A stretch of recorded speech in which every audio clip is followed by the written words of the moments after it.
Hello, and welcome back to the channel. Today we're going to be talking about stropping. We're going to talk about what stropping is, how to strop, what a strop is, and why stropping is useful. So first let's start out with what a strop is. So a strop is some smooth material, for example leather, as in this case.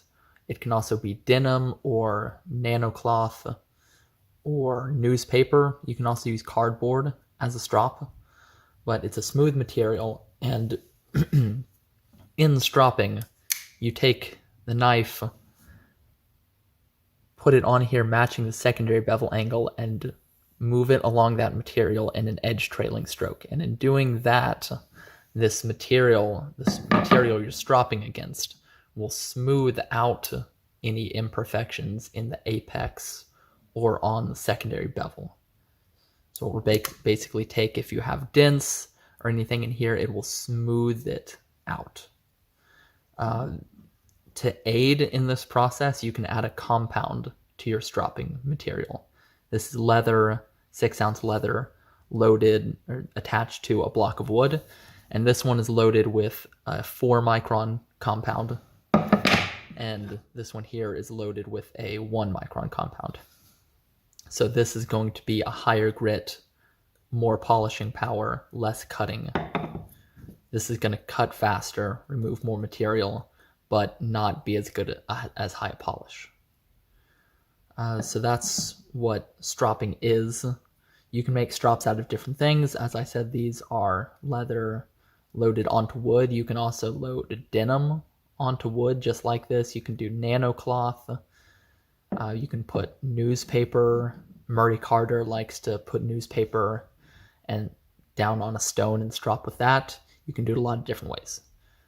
What I'm going to do in this video is show you how to strop, and then I'm going to show you why stropping is useful.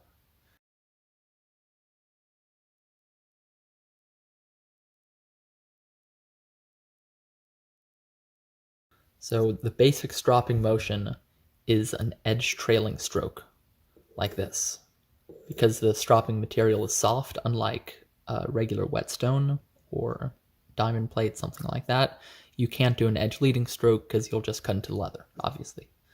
So the stropping stroke is edge trailing, light pressure. When I say light pressure, in most cases just the weight of the blade itself pressing into the strop is going to be enough pressure.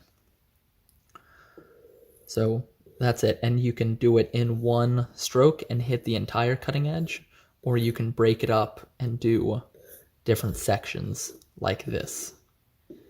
It's your choice, your preference. Some blades are going to be easier to hit in one stroke than others. And then you do maybe 5 to 10 strokes on one side. It's going to depend on what your goals are. If you're just doing a touch-up, 5 to 10 strokes. If you're trying to polish the bevel to get a higher polish from stones, you may need more than that. But then you'll flip it over and do the same thing on the other side. And that's the basic stropping stroke. And you're going to do it at approximately the same angle that you sharpened at. So whatever your secondary bevel angle is, that's the angle you're going to strop at. If you're having trouble finding that, a trick you can use is to lay your blade on the strop and gently and slowly do an edge leading motion, like you're trying to cut into the leather. Very gently. And as you move your blade along the leather, just slowly raise the angle. And when you feel, I'll zoom in, when you feel the edge bite into the leather, that's how you know your angle. That's how you find your secondary angle. But right there, the bevel is just catching into the leather. Right there. So that's where my edge is. I know that since I'm cutting into the leather, if I strop at this angle, I'll be hitting the apex. I usually like to find that angle and then just come down maybe half a degree and strop there. And you can do that, say, when you flip sides, find it, gently cut into the leather, find it, and then you're good to go. And that's a really quick and easy way to find the angle you need to strop at. This is the stroke you'll need to use, and maybe 5 to 10 strokes per side, and then do a couple single strokes at the end to finish off. Just like that. One thing you want to watch out for is digging the tip into the strop. And another common mistake is rounding the tip. So if you are pulling and you dig the tip into the strop, you'll round it off. So you want to be especially careful to come straight back when you're at the tip, like this. Instead of rolling up like that, you want to come straight back like that. Another common mistake people will do is at the end of their stroke, they'll come down and then swipe up like that, and that's going to contribute to rounding over your apex. So since the leather is soft, it conforms slightly as you press into it. So you press into it with the bevel and the leather conforms. That's why you want to use light pressure, because if you use too much pressure, you'll conform the leather too much and it'll round over the apex. And the same thing, if you come down and do a twisting motion at the end, you'll round over that apex. Imagine scraping the edge this way. You're just rounding over the apex with that kind of stroke. So that's how you strop. Now I'm going to go take this knife and cut a bunch of cardboard, and I'll use that to show you why stropping is useful.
That was an absolute load of cardboard.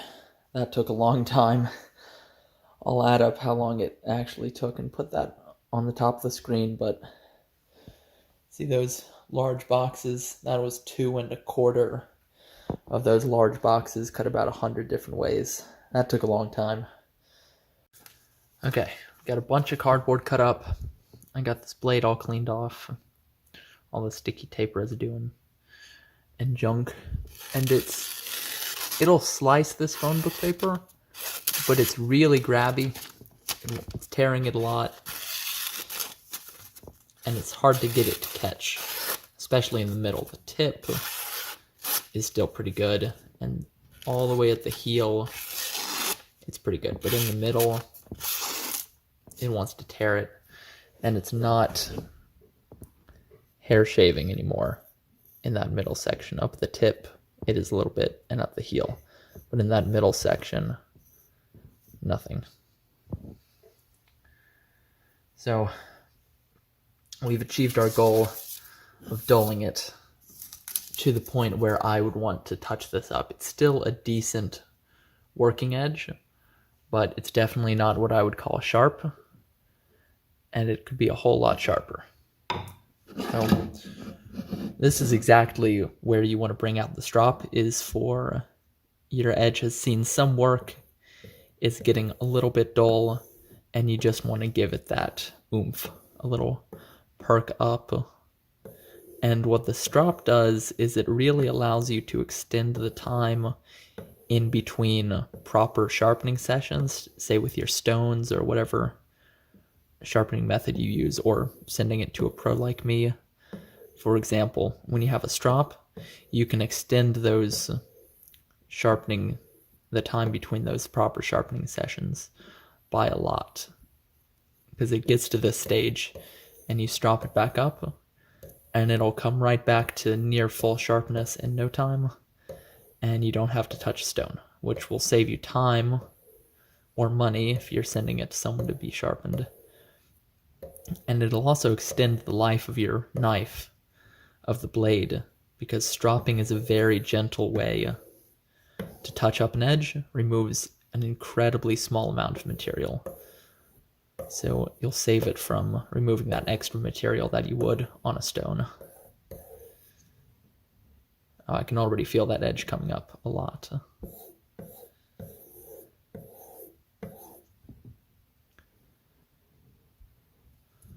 All right, let's see what happens. Oh yeah. So that took, what, 30 seconds?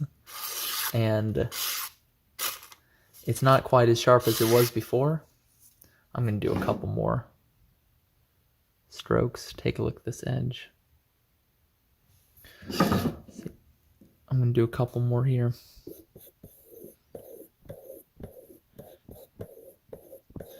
I'm just doing nice gentle strokes, medium pressure, hitting the blade in sections.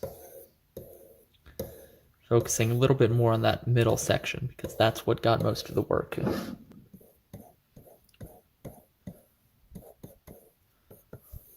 And if I feel like I'm missing my angle, I just check it like that really quick, and then I'm back on my angle. All right, let's see what we have. Yeah, that's pretty close to where it was when I started. We're still getting a little bit of resistance in that middle section.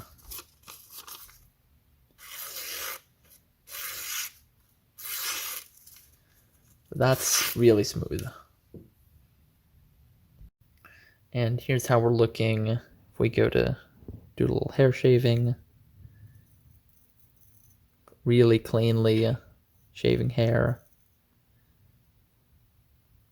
You can see that. So yeah, this is back to where I would be pretty happy putting it in my pocket. I'm totally happy with that edge. You can see right through that trouble area. It's gliding really smoothly. No major hang-ups. It's back to fully shaving hair. That's a good edge again. And that is the power of stropping. That took about a minute in total to get us back to a really good edge. I did all of that stropping just on the 4 micron because I don't really care too much about the polish on this, but if I wanted to bring the polish up just a little bit more, I could throw it onto the 1 micron and give it 20-30 strokes per side and get that polish back up and make the edge even a little bit better. But I didn't feel like it right now. If you're looking to pick up a strop, you can make these yourself really easily. You just get some leather, Tandy sells high quality leather, cut your block in whatever shape and size you want, and then cut your piece of leather and glue it down with some rubbery cement, contact cement, anything like that, and boom, you got a strop. I sell strops on my website. You can go there. They come preloaded with whatever kind of compound you want, and they're available in 3 different sizes. This is my large size for reference, 9 inches long and 3 inches wide, if I remember correctly. It's on my website. You can find it there. So I hope you found this interesting. If you have any questions, drop them down below. If you ever need anything sharpened, hit me up. If you want to strop, go check my website, send me an email. And that's all for now. I'll see you all on the next one, and thanks for watching.